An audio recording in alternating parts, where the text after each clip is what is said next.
Hey guys, welcome to We Are the Vloggers channel.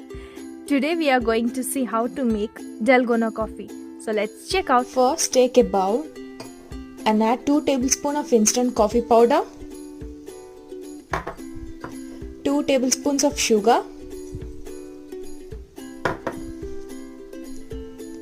and 2 tablespoons of hot water. Now whisk it well until it gets thicker.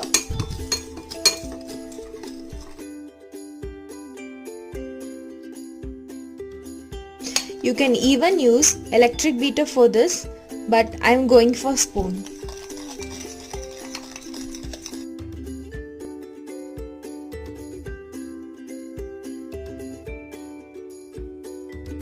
Now you can clearly see the creamy consistency of this. It's ready.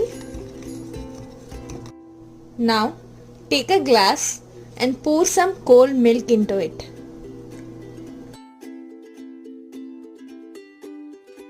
Now add this creamy texture into the glass.